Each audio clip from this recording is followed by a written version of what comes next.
Bonjour mes élèves, j'espère que vous allez bien. Donc, suite au programme que nous avons déjà commencé, c'est d'envoyer bien sûr des cours enregistrés par vidéo à distance.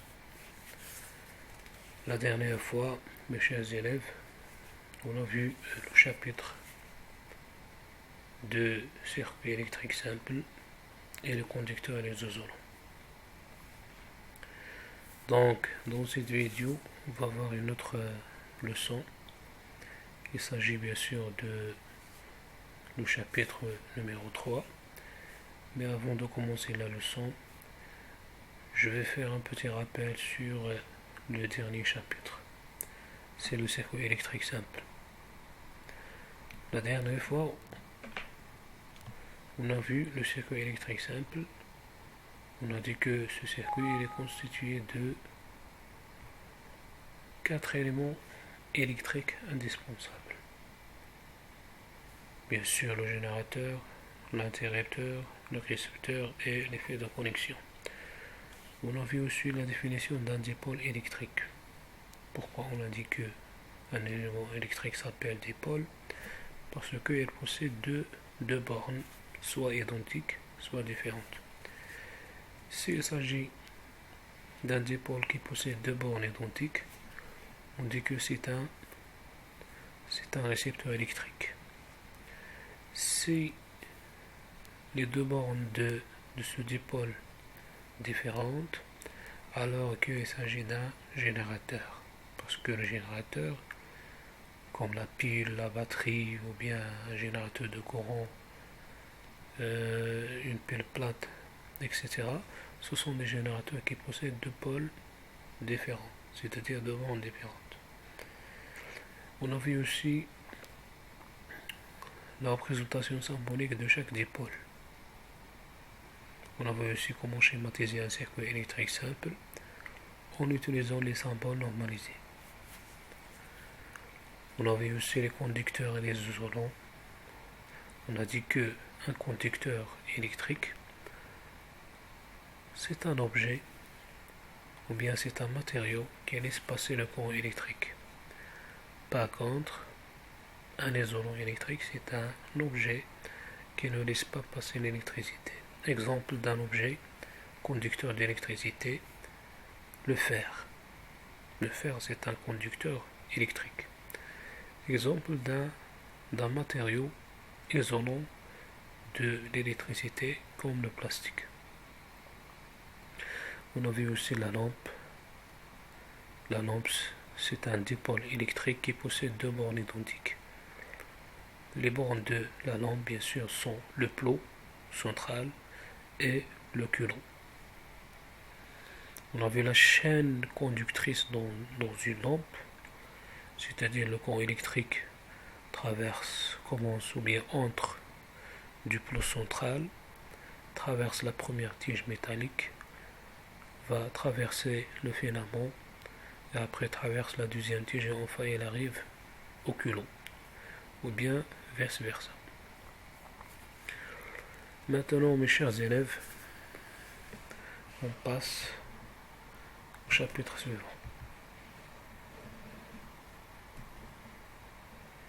Toujours de la partie numéro 2, l'électricité. C'est le chapitre 3, le montage en série et le montage en dérivation. En arabe, on dit التركيب على التوالي والتركيب على التوازي. On va voir quels sont les objectifs de ce chapitre. Le premier objectif, connaître un montage en série et un montage en dérivation. Le deuxième objectif, réaliser et représenter le montage de deux lampes en série et en dérivation. On commence par une situation problématique. Dans une automobile, l'électricité est utilisée pour le démarrage, l'éclairage et dans les moteurs électriques, par exemple ventilateur, climatiseur, etc. Question problématique. Quel est le circuit électrique permettant d'allumer les lampes des phares avant d'une voiture? On sait tous que une voiture, elle possède deux lampes avant, ce qu'on appelle les phares avant d'une voiture. On va voir, ces phares contiennent des lampes. Et ces lampes, on va voir comment monter dans un circuit électrique qu'on trouve dans la voiture. La question 2. Comment réaliser un circuit électrique avec un seul générateur et de lampes pour, on a deux cas, pour que les deux lampes brillent en même temps. On va voir comment réaliser un montage électrique avec un seul générateur qui commande bien sûr sur deux lampes et ces deux lampes brillent en même temps. Je donne l'exemple de, bien sûr, des phares avant d'une voiture. Comment ça marche? C'est-à-dire, comment on peut avoir l'éclairage de ces deux lampes des phares avant d'une voiture. Autrement dit, c'est quoi le type de ce circuit électrique? Le deuxième cas, comment réaliser un circuit électrique simple avec un seul générateur et deux lampes pour que, lorsqu'une lampe grille, l'autre continue de briller. C'est-à-dire, on va voir c'est quoi le deuxième type de montage électrique qu'on va réaliser pour ne pas bien sûr ou bien pour continuer l'éclairage de la deuxième lampe. C'est le cas exactement des phares avant d'une voiture. Par exemple, si on a un phare gris, l'autre phare reste allumé. Alors que, c'est quoi ce type de ce montage? C'est ça la question. Pour répondre, bien sûr, mes chers élèves, aux questions posées, on passe maintenant au détail. On commence par la première partie. Donc, je vais donner, bien sûr, mes chers élèves, l'idée générale de cette leçon. On va voir deux axes principaux. Le premier axe, le montage électrique en série, et le deuxième, le montage électrique en parallèle, ou bien on peut dire aussi en dérivation. On commence par le montage électrique en série. On commence par une activité expérimentale. Mes chers élèves, je vous invite bien sûr de coller le document 1, page 122 avec les questions du manuel étincelle. Voilà. Donc le document dit: on réalise un circuit électrique simple comportant un générateur, un interrupteur et deux lampes L1 et L2. Regardez s'il vous plaît ici, le symbole de la lampe L1, on écrit L majuscule, 1 en indice.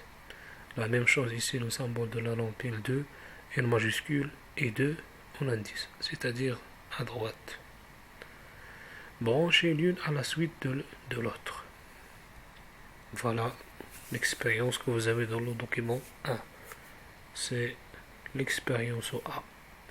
Comme vous voyez ici, mes chers élèves, on a un générateur bien sûr, de courant, ici. Ça, c'est un générateur qui est dans l'électricité, au circuit électrique. Ici, on a la première lampe L1 à droite. On a ici la deuxième lampe L2 à gauche. Et on a bien sûr les fils de connexion. Ici, dans ce montage, on n'a pas l'interrupteur. Ils n'ont pas ajouté l'interrupteur. Même si on sait que L'interrupteur, c'est un élément indispensable aussi, c'est lui qui commande l'ouverture ou bien la fermeture d'un circuit électrique. Donc c'est obligatoire d'ajouter un interrupteur. Mais ici dans cette photo, n'existe pas. Vous voyez ici mes chers élèves que en rien de ce montage, comment il est bien sûr fermé. Donc on a la lampe L1 branchée à la suite de la deuxième lampe L2, c'est-à-dire juste à côté de la lampe. Et ces deux lampes forment une seule boucle. Autrement dit, un cercle. Le deuxième montage. Quelle différence entre le montage A et le montage B? Voilà, tout simplement ici, on divise la lampe L2, c'est-à-dire on enlève la lampe L2 de support, comme vous voyez ici. On observe aussi que la lampe L1 ne s'allume pas. Ça signifie que le circuit ici, il est ouvert. Par contre, dans le premier montage, le circuit il est fermé. Pourquoi? Parce que les deux lampes s'allument. Ça c'est l'éclairage de ces deux lampes.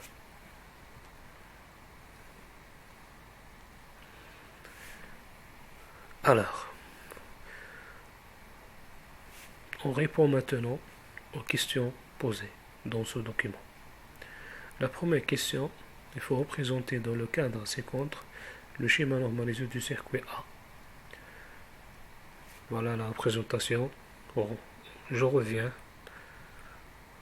Voilà l'image A, ou bien la photo A.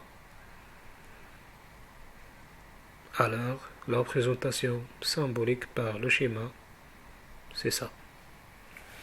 On dessine, ou bien on représente le symbole normalisé de la pile. Et ici, on présente le symbole normalisé de la lampe L1, juste à côté de la lampe L2. Et ici, il faut ajouter un interrupteur et les feux de connexion. Alors ça, c'est ce qu'on appelle le montage en série. La lampe L1 branchée à la suite de la lampe L2.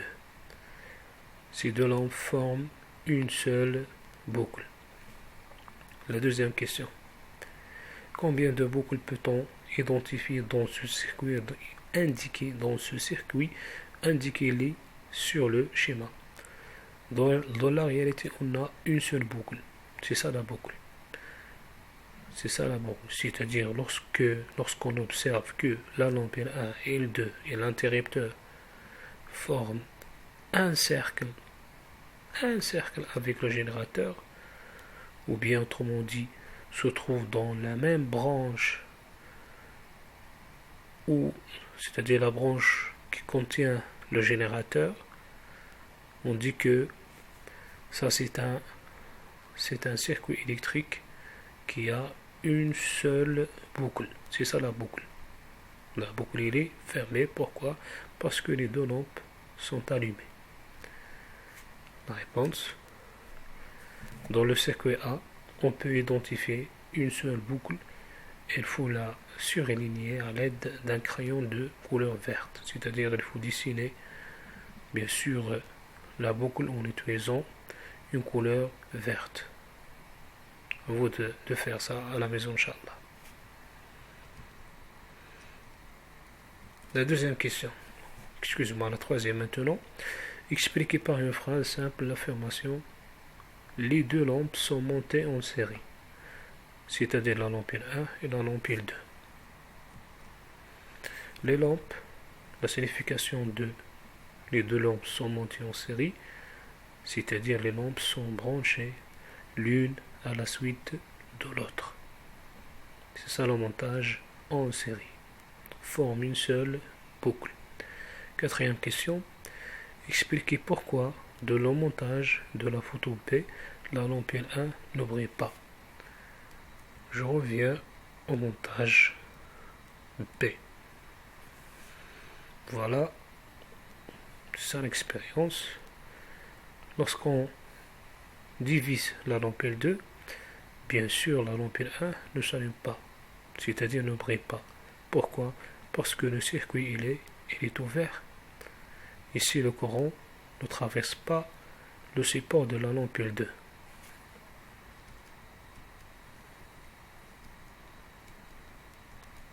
Voilà la réponse. La lampe L2 étant divisée, c'est-à-dire enlevée de sa position du support. Le circuit est ouvert, le courant ne traverse plus la lampe L1. La cinquième question, rangez les groupes de mots suivants dans une phrase ou plus pour évoquer certaines propriétés du montage en série. Voilà les groupes de mots. Il faut bien sûr ranger ces mots pour former une phrase qui définit bien sûr le montage en série.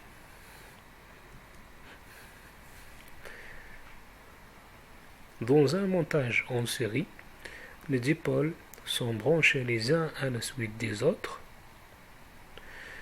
Ils forment une seule boucle. Les dipôles ne sont pas indépendants. Si un dipôle est détérioré, les autres dipôles du circuit fonctionneront plus. Ça signifie que détérioré, c'est-à-dire tombe en panne ou bien grillé, ne marche pas. C'est ça l'inconvénient d'un montage en série. Si on a par exemple cette lampe détériorée ou bien grillée, alors la deuxième lampe ne brille pas. Donc c'est ça l'inconvénient parmi les inconvénients d'un montage en série. On passe maintenant à la conclusion. Dans un circuit électrique en série, des pôles sont branchés les uns à la suite des autres. Un circuit en série est constitué d'une seule boucle. D'une manière générale, si dans un circuit en série un récepteur est détérioré ou enlevé, c'est-à-dire ce n'est pas difficile, c'est grillé, les autres récepteurs ne fonctionnent pas. Le cas de la lampe.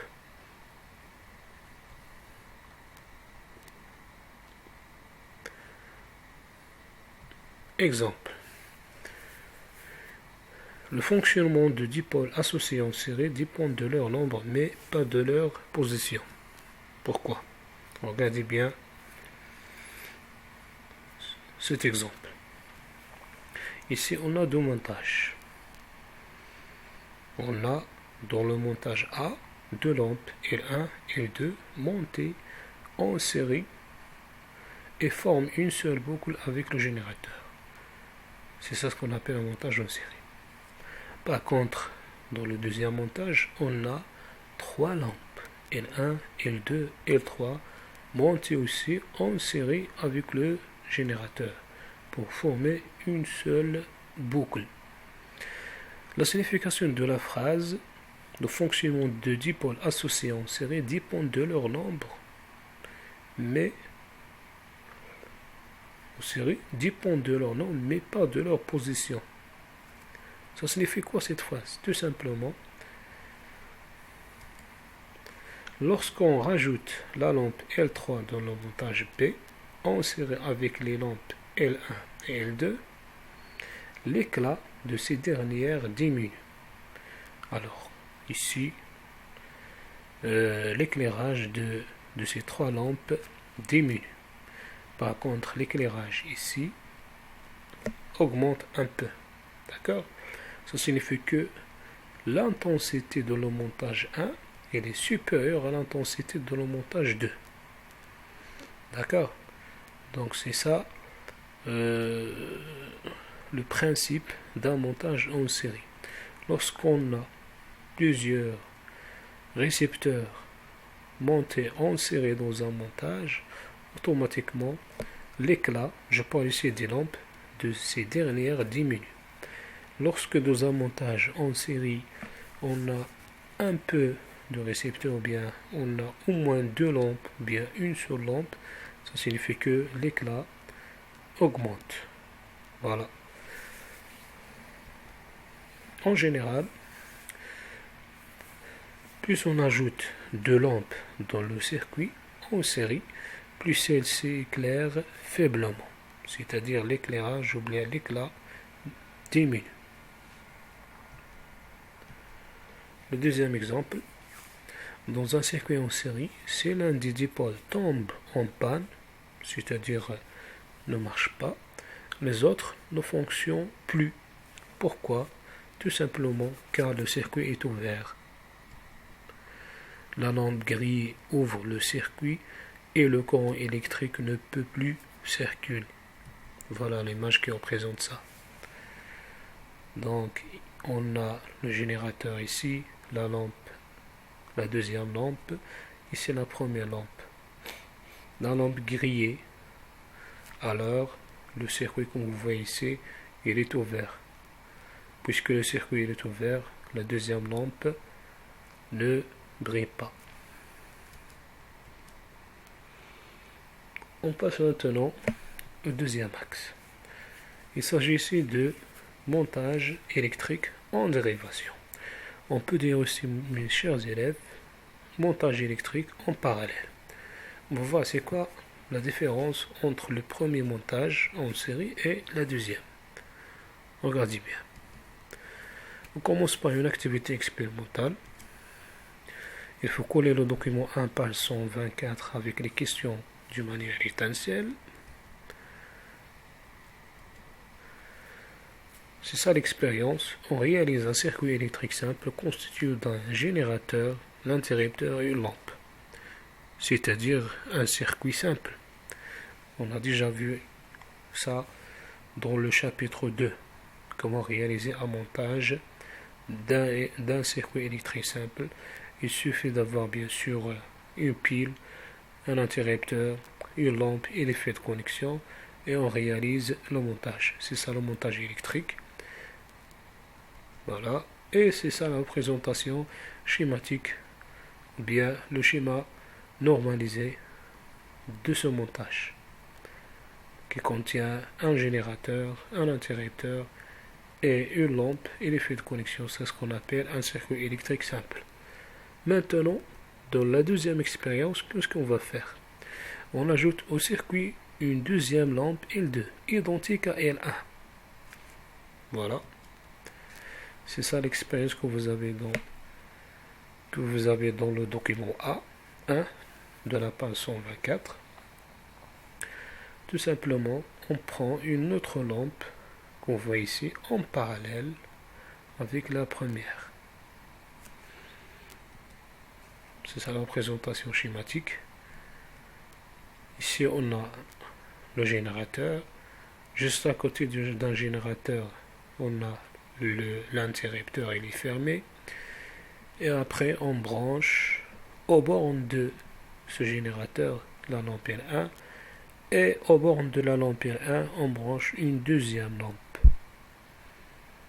Alors, c'est quoi la différence entre ces deux montages? Ce montage et ce montage. Très bien, c'est juste. Ici, ce montage, c'est un montage d'un circuit électrique simple en série. Très bien. Par contre, ici, c'est un montage électrique en parallèle. Est-ce qu'il y a une autre différence entre ces deux montages? Voilà, c'est juste. Ici, dans le premier montage, en série, on a une seule boucle, c'est-à-dire la lampe, l'interrupteur, le générateur forment une seule boucle. Par contre, ici, dans le deuxième montage en parallèle, la lampe forme une seule boucle avec le générateur et la deuxième lampe forme une deuxième boucle avec le générateur. Ici, on a au moins deux boucles. Ça, c'est une boucle et ça, c'est une deuxième boucle. Très bien. Voilà le document. On répond maintenant aux questions posées. Ici, on a deux montages. Le premier montage A et le deuxième montage B. Ici, on a les deux lampes s'allument en même temps, la lampe 1 et la lampe 2. Ça, c'est un montage, bien sûr, en parallèle. Et ici, la différence entre ce montage et ce montage, au niveau de quoi? De la lampe L2. C'est-à-dire, on divise la lampe L2. Ou bien L1. Ça, c'est L2, bien sûr. Regardez bien, qu'est-ce qu'elle passe pour la première lampe? Elle reste allumée. C'est ça, la différence. On commence par la première question. Tracer dans le cadre ci-contre, c'est ça, le schéma normalisé du circuit électrique de la photo A. Bien sûr, je parle de cette photo. C'est ça la présentation. On a ici le symbole normalisé de la pile et l'effet de connexion. Ici, c'est un interrupteur, il est fermé.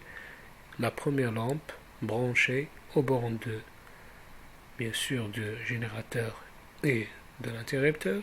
Et on ajoute une deuxième lampe, bien sûr, en parallèle ou bien aux bornes de la première lampe, comme vous voyez ici. La deuxième question. Expliquez par une phrase la différence entre le branchement des deux lampes en série et en dérivation. Dans un circuit en série, les lampes sont branchées l'une à la suite de l'autre, alors que dans un circuit en dérivation, chaque borne de la première lampe est connectée à une borne de la seconde lampe. Qu'on voit ici. Ici, on a la borne de la lampe L1 connectée ou bien reliée avec la borne de la lampe L2. De même ici, la deuxième borne de la lampe L1 reliée avec la deuxième borne de la lampe L2. C'est ce qu'on appelle un montage en dérivation. Par contre, dans un montage en série, les lampes sont branchées ou bien sont associées l'une à la suite de l'autre, en formant bien sûr une seule boucle. La question suivante, combien de boucles contenant le générateur peut-on identifier dans ce circuit? Je reviens à l'expérience. Ici, comme j'ai déjà dit, qu'on a deux boucles. Ça, c'est la première. Ici, c'est la deuxième. Voilà. On observe dans le circuit A deux boucles. Quatrième question. Sur le schéma normalisé, tracé avec 10 couleurs différentes, là où les boucles identifiées. C'est ça le schéma normalisé de ce montage en parallèle, ou bien on peut dire aussi en dérivation. J'ai représenté ici la branche, ou bien la première boucle, c'est-à-dire la lampe L1 et le générateur et l'interrupteur forment une boucle. J'ai représenté ça avec une couleur rouge. C'est ça la première boucle. Par contre, L2 forme une boucle avec avec le générateur. C'est ça la deuxième boucle.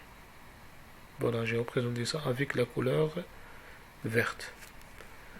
Expliquez pourquoi dans le montage de la photo B, la lampe L1 continue à briller malgré que la lampe L2 est divisée, c'est-à-dire enlevée de support. Voilà la réponse. La lampe L2 étant divisée, le courant continue à circuler dans la boucle rouge, voilà, ici, contenant la lampe L1. Et cette dernière continue à briller. Alors que ça signifie que lorsqu'on divise la lampe L2, n'influence pas sur la première lampe. C'est ça l'avantage d'un montage en dérivation. Si la lampe L2 était seulement grillée et non divisée, c'est-à-dire tombe en panne, qu'arriverait-il à la lampe L1. Voilà. La lampe L2 étant grillée, le courant continue à circuler dans la boucle contenant la lampe L1 et cette dernière continue à briller. Comme j'ai déjà dit que c'est ça l'avantage d'un montage en parallèle. Lorsque la lampe L2 grillée ou bien divisée, alors la première lampe reste allumée.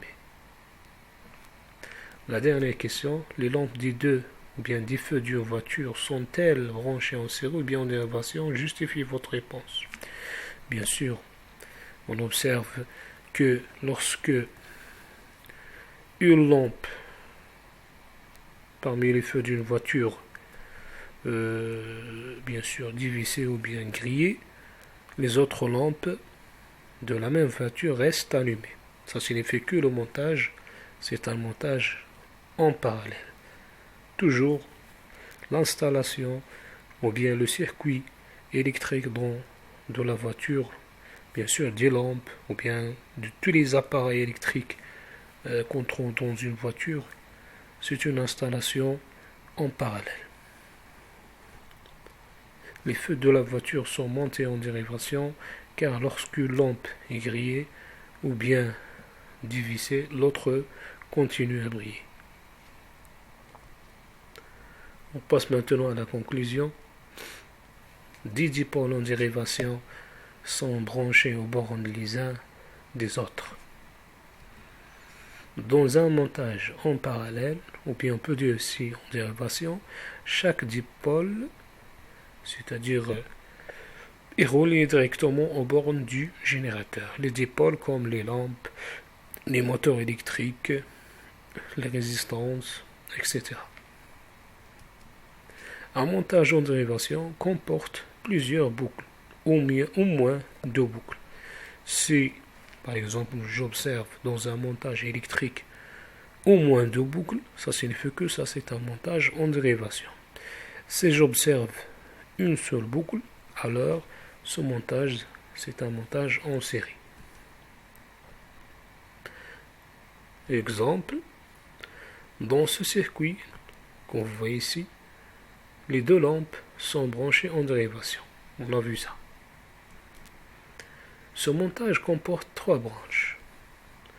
La première branche s'appelle une branche principale, celle qui contient le générateur.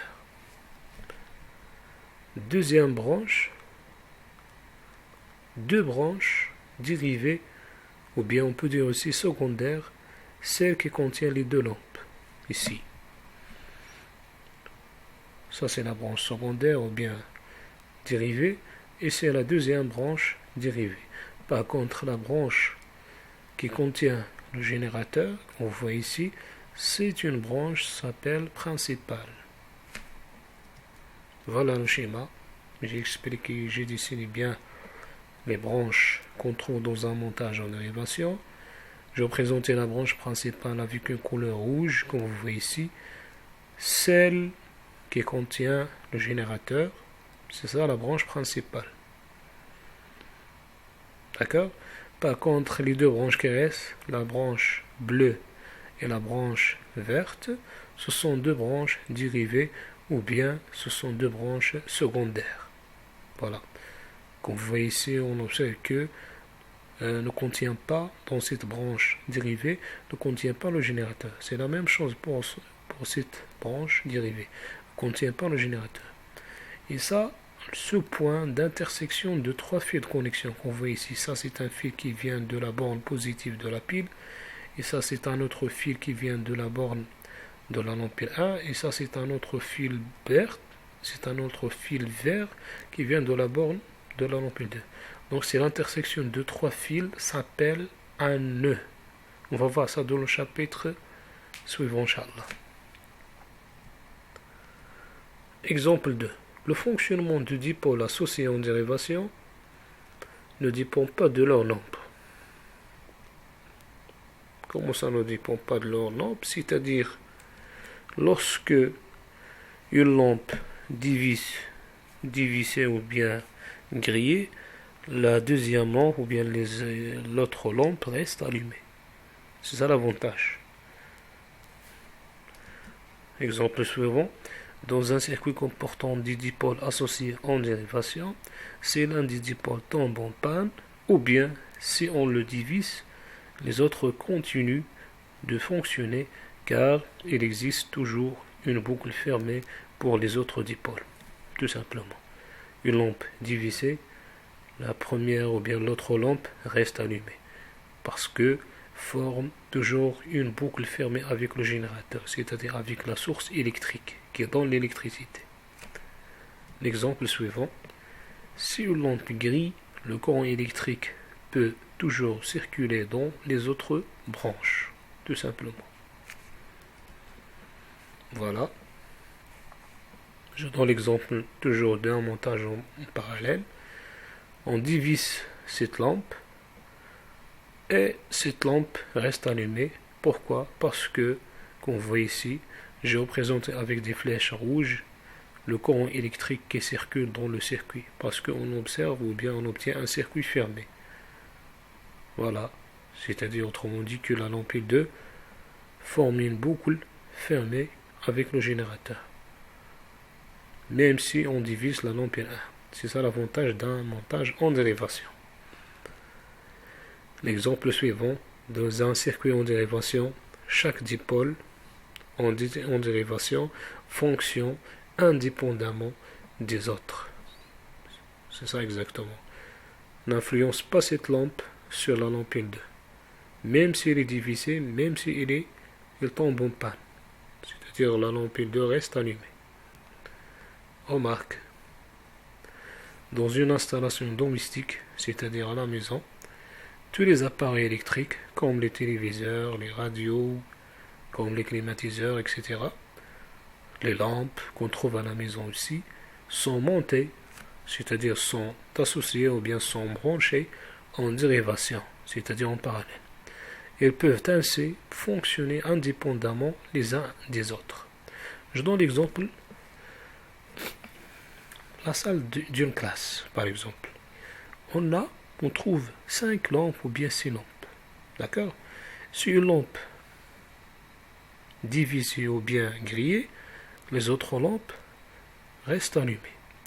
Ça signifie que le montage électrique dans la salle dans une classe, bien sûr, c'est un montage en dérivation. Bilan.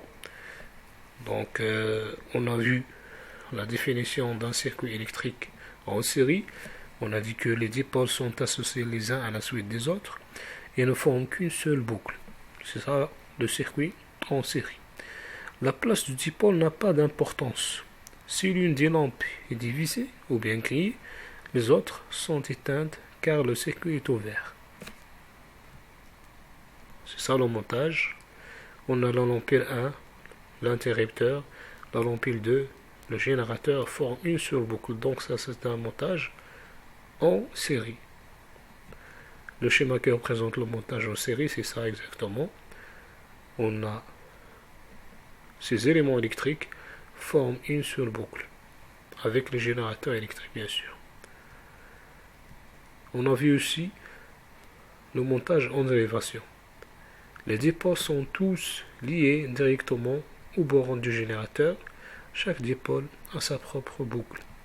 Les deux lampes brillent bien car chacune est reliée directement aux deux bornes de la pile. Si on divise une lampe, sa boucle s'ouvre, l'autre reste éclairée. Leurs circuits sont indépendants, bien sûr. Ça, le montage en dérivation, on a l'interrupteur en série avec le générateur, alors que ces deux éléments se trouvent dans la branche principale, parce que la branche principale contient le générateur. Ici, on a la lampe 1 montée en parallèle avec le générateur, et on a une deuxième lampe montée en parallèle avec la première lampe, et aussi en parallèle avec le générateur. Donc ici, c'est la branche secondaire, et ici, c'est la branche secondaire. Donc c'est ça le schéma qui représente le montage en dérivation. On a ici la lampe 1 ou bien la deuxième lampule 2 branchée aux bornes de la lampule 1 pour former bien sûr une boucle fermée. Chaque lampe forme une boucle fermée avec le générateur. Et on a aussi deux boucles différentes. On a deux boucles. Ça, c'est un montage en dérivation. Et enfin, on va faire, mes chers élèves, un petit exercice d'application. Il faut noter bien sûr l'exercice dans le cahier de brouillon avant de voir les réponses. On considère le circuit électrique ci-dessous. Comment? C'est ça le circuit. Vous voyez ici, on a les éléments de ce circuit sont le générateur, la lampule 1, ça c'est le symbole normalisé d'un moteur électrique, c'est la lampule 2, ici c'est la lampe L3. La première question, comment est montée la lampule 2 avec le moteur? Voyons mes chers élèves, ici on a la lampule 2 juste à côté de ce moteur, c'est-à-dire la lampule 2 branchée à la suite du moteur électrique. Ça c'est un montage en série. Ça c'est un montage en série. Qu'observe-t-on si l'on divise la lampule 2? Bien sûr, on va diviser la lampule 2. On observe dans ce montage qu'on a deux boucles. Ça c'est la première, ici c'est la deuxième. Lorsqu'on divise, on a dit que lorsqu'on divise une lampe dans un montage en dérivation, qui se trouve bien sûr dans une branche dérivée, l'autre lampe reste allumée. Bien sûr, la lampe L1 et L3 restent allumées. Par contre, le moteur cesse de fonctionner, ne marche pas. La troisième question, qu'observe-t-on si l'on divise la lampe L1? On divise la lampe L1 et puisque la lampe L1 se trouve dans la branche principale, c'est celle qui contient bien sûr le générateur, alors le circuit ouvert. Il devient, ou bien le circuit, on obtient un circuit ouvert. Et puisqu'on obtient un circuit ouvert, alors les lampes L2 et L3 ne brillent pas et le moteur ici ne fonctionne. Écrivez bien sûr les réponses. Nature de l'association. La lampe L2 est montée en série avec le moteur, c'est-à-dire on est branché en série. La deuxième question, l'effet de divisage de la lampe L2. Si on divise la lampe L2, le moteur cesse de fonctionner et les lampes L1 et L3 continuent à briller. La dernière question, effet de divisage, de dévissage de la lampe L1. Si l'on divise la lampe L1, les lampes L2 et L3 ne brillent pas et le moteur cesse aussi de fonctionner car le circuit est ouvert, car la lampe L1 se trouve dans la branche principale, celle qui contient le générateur. Voilà, c'est la fin du chapitre numéro 3. Il vous reste, mes chers élèves, un devoir à domicile à faire. Il faut faire tous les exercices de la page 127 du manuel étincelle et ça dans le cahier des exercices. Merci pour votre attention, mes chers élèves, et à la prochaine vidéo, Inch'Allah.